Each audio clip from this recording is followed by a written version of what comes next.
салом, барнома ахбори озодӣ бо хабарои тозаи тоҷикистону ҷаҳон пешкаши шумо мешавад. Шалои Гулхоҷа ҳастам. Дар хидмататон. ҳоло таваҷҷӯҳ кунед ба сархати мавзӯи имрӯз 28 май. муҳоҷирони тоҷик умедворанд ки ташкили биржаи кор дар душанбе мушкилоти онҳоро осон мекунад. баъд аз он ки гирифтани иҷозатнома аз хадамоти муҳоҷират вазорати меҳнат мо сафарбар намудани муҳоҷиронро сар мекунем. хоҳарзодаи ҳамсари президенти тоҷикистон ки раҳбарии корхонаи коркарди тиллоро бар уҳда дорад худро ба пулис таслим кардааст. наздиконаш мегӯянд ӯ гунаҳгор нест. дар ҳоле ки президенти қирғизистон бо вазъи деҳаҳои назди марзӣ бо тоҷикистон ошно мешавад, дар бишкек спектакли ҷангу оштии тоҷиконро намоиш доданд. фикр мекунам ки шояд мисли ман одамони дар тоҷикистон зиёд бошанд ки ҷанг ба зиндагиашон асаре гузоштааст. як ширкати тоза таъсиси вобаста ба иттифоқи касабаи тоҷикистон ба интиқоли дастаҷамонаи муҳоҷирони корӣ ба русия шурӯъ кардааст.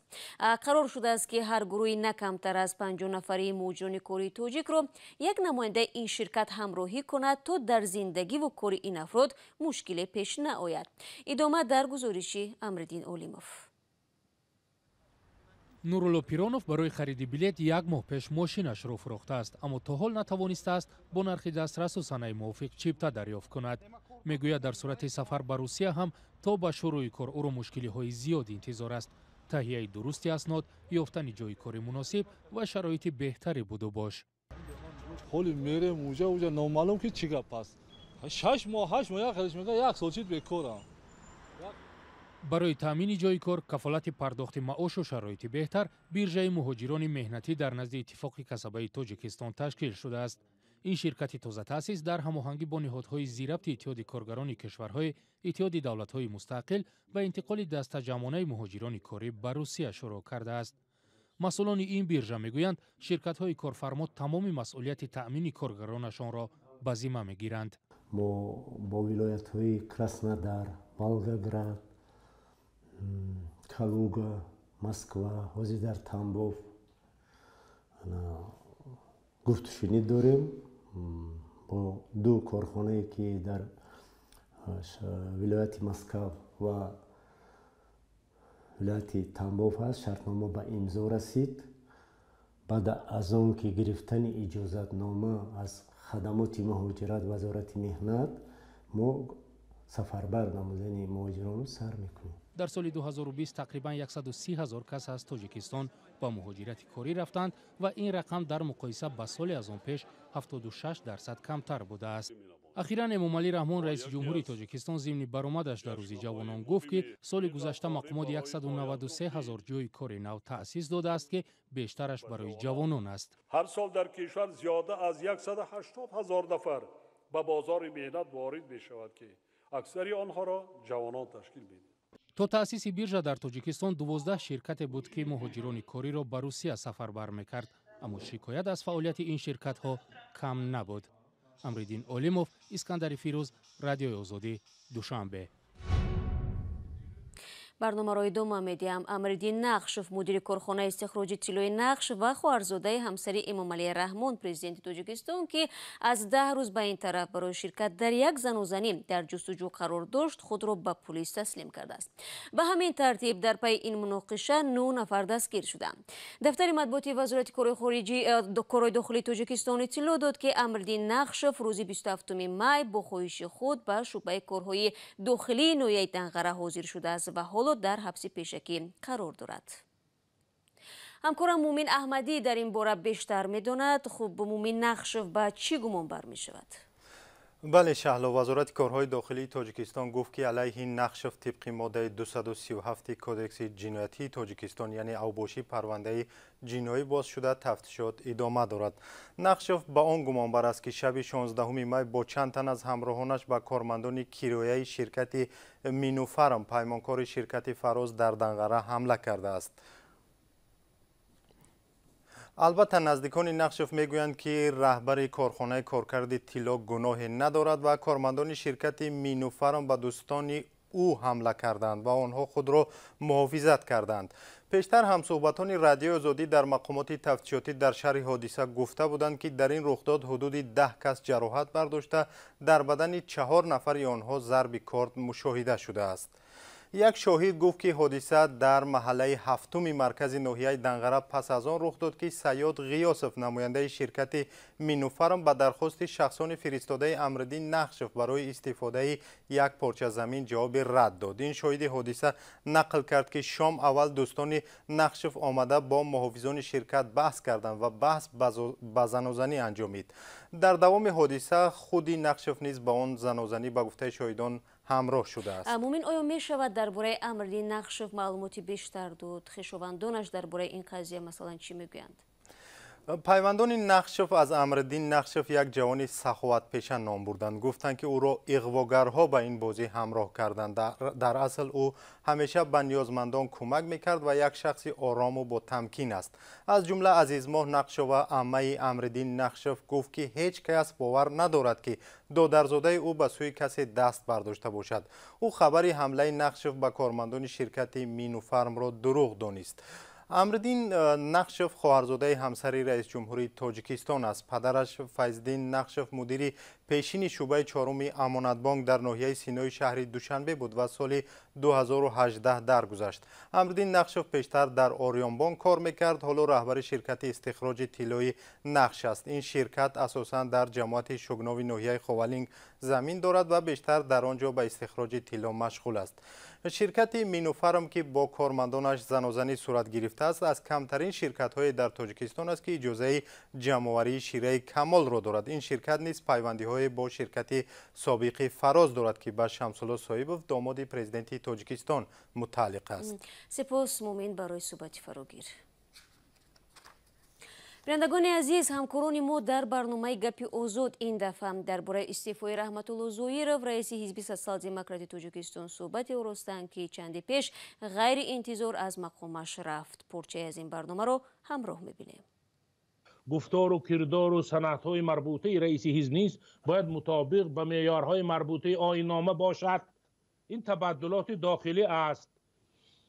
اکنون اگر به شرطی که رئیس مین بعد شاکرجان حکیم میشد، این کنده پیوند میشد، یعنی که تمام بدن حزب غذا میداد به حزب.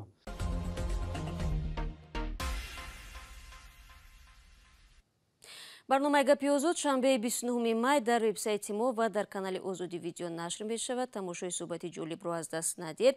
در ضمن گزارش نوبتی ما نیز درباره یوتیوب است. هفته روان دادگاه روسیه شبکه اجتماعی توییتر را 19 میلیون روبل جریمه کرد، زیرا چندین گزارش را که به عقیده حکومت روسیه بیرون از چارچوب قانون می باشند پاک نکرده است. ماه مارس حکومت روسیه با اشاره به سرکشی توییتر از اجرای دستورش دسترسی مشتریان به این شبکه اجتماعی را سوس کرده بود.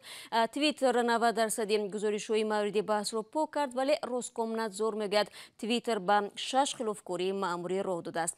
همین گونه شبکه‌های اجتماعی تیک تاک و شرکت گوگل که صاحب شبکه اجتماعی یوتیوب است با عیب‌نامه شبیه توییتر جریمه شدند. همکارانمان از تلویزیون نستایش وریم میگویند در کشورهای آسیای مرکزی هم شهرت شبکه‌های اجتماعی مقامات را به بازنگری شرایط همکاری با آنها تشویق کرده است. موضوع را همکارمان عبدالله اشورов تقدیم میکند. از ماه اپریل این جانب شبکه اجتماعی یوتیوب پرداخت پول به بلاگران را در ازبکستان برای تماشای ویدیوهایشان قطع کرد. به نوشته رسانه‌ها مؤلفان ویدیوها به زبان ازبکی زیر تحریم قرار گرفتند. مأموریت شبکه اجتماعی یوتیوب حالا این محدودیت را شرح نداده است. در وزارت رشد فناوری‌های مخابراتی و علاقه ازبکستان هم سبب این حالت را نمی‌دانند، اما نشریه کلمپیر تخمین زده است که سبب می‌تواند آن باشد که یوتیوب رسما در ازبکستان فعالیت ندارد. در کشورهایی که یوتیوب رسما فعالیت می‌کند، بلاگران از امکانیت‌های اضافی این شبکه می‌توانند بهره ور شوند. در ازبکستان وقت‌های اخیر بلاگ‌های ویدیویی با سرعت رشد می‌یابند. از حساب شماره بینندگان نوارهای خود در شبکه اجتماعی یوتیوب، برخی از بلاگران در ازبکستان چند هزار دلار ماهی به دست می آورند. در تاجیکستان باشد سر از 1 ایول صاحبان صحیفه های تبلیغاتی در شبکه اجتماعی فیسبوک باید انداز از ارزش اضافه شده را در حجم 18% پردازند. این تغییرات به رکلام دهندگان دخل دارد که مشخصات خود را به کمیته انداز نسپردند و خود را همچون شخص حقوقی ثبت نام نکردند. امکان فرار از پرداخت انداز وجود ندارد چون مأموریت شبکه اجتماعی فیسبوک به مقامات درباره همه داد و ستدهای مالی با رکلام دهندگان خبر می‌دهد. این تغییرات در حال صورت می‌گیرد که تاجیکستان شرکت‌های مخابراتی خارجی را عهده‌دار کرد که انداز سپارند. اکنون شبکه اجتماعی عهده‌دار است هر 3 ماه به کمیته انداز گزارش سپرده 18% انداز از ارزش علاوه شده را پردازد. در همین حال به مال فروشندگان 5 کشور آسیای میانه اخیراً اجازه دادند که در بزرگترین فروشگاه آنلاینی دنیا آمازون مال و محصولات خود را به فروش گذارند. نوگانی پس از آن رخ داد که آمازون فهرست کشورهایی که نمایندگانشان می توانند خود را به حیث فروشنده ثبت نام کنند نو کرد.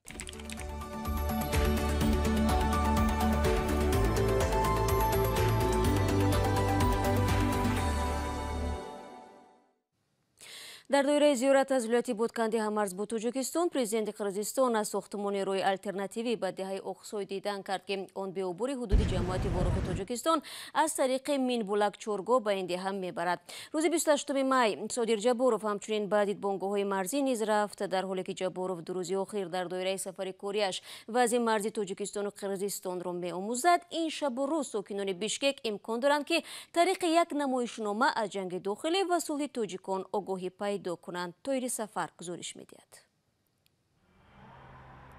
در مرکز فرهنگی قدوق که سپکتاکل آشتی را نمایش دادند، سرپوش‌های ماشین‌های جامه‌شویی کرگیزی را آویزان کردند. سرپوش‌هایی که به یاد تعدادی از مردم خاطره جنگ داخلی تاجیکستان را برمیگرداند. جنگی که از سال 1992 تا سال 1997 ادامه کرد. مردم آسایشته این سرپوش‌ها را به حیث سپر به کار می‌بردند. در آن جنگ بیشتر از 50,000 نفر کشته و صدها نفر بی نام و نشان شدند. بیشتر از 1 میلیون نفر از خانه‌هایشان گریختند و پناهنده شدند. بسیاری ها میپرسند که چرا سرپوش؟ بعضی از قهرمانان من و هنگام تحقیق اکثریت حکایت میکردند که هنگام جنگ آدمان خود را از تیر با سرپوش های کرگیزیا محافظت میکردند. در قسمت اول اسپکتاکل آشتی ویدیویی را نمایش می‌دهند که در زمان جنگ داخلی تاجیکستان برداشتند. در پرده 3 قسمتی دوشنبه ویران افراد مسلح و کودکان یتیم مانده را می‌بینید. هنگام نمایش ویدیو ترانه منیژه سنگین آوازخوان تاجیک تبار روسیه درباره پناهجویان صدا می‌دهد. در قسمت دوم نمایشنامه دلیر نظروف آوازخوان و آهنگساز شناخته صحبت می‌کند. هنگام منالوگ او هنرپیشه تلگت بریکوف نقش نانپز را اجرا می‌کند و در آخر نمایشنامه بینندگان برای گرفتن نان گرم نوبت می‌ایستند. رمزیان که در زمان جنگ داخلی تاجیکستان بعضی‌ها نان هم نداشتند. نمایش اسپکتاکل آشتی تقریباً 1 ماه بعد از مناقشه خونین در مرز تاجیکستان و قرقیزستان صورت گرفت. در این نزاع 36 نفر از قرقیزستان و 19 کس از تاجیکستان کشته شدند.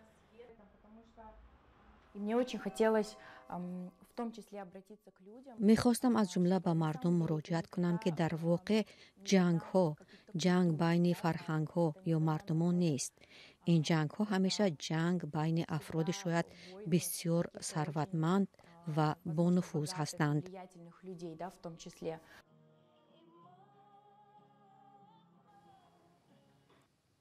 و همین حالا خبر رسید که رئیست وزارت کارهای داخلی تاجیکستان دلوور گولوف پسر گلشیرالی وزیر پیشین انرژتیکا و خدای رئیس جمهوری تاجیکستان را تحت جستجو قرار داده است.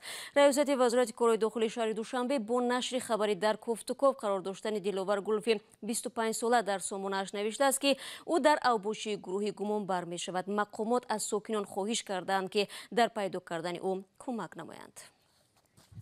این خبر آخر برنامه امروز بود. خبرگزاری شوی دیگر چون همیشه در سامانه رادیو آزادی زیر نشانی www.azadi.org گذاشته می شود. بینندگان عزیز یادتان نرود فردا شما را در همین جا با خبرهای نو منتظر خواهیم بود. خود را احتیاط کنید و خدا نگهدار.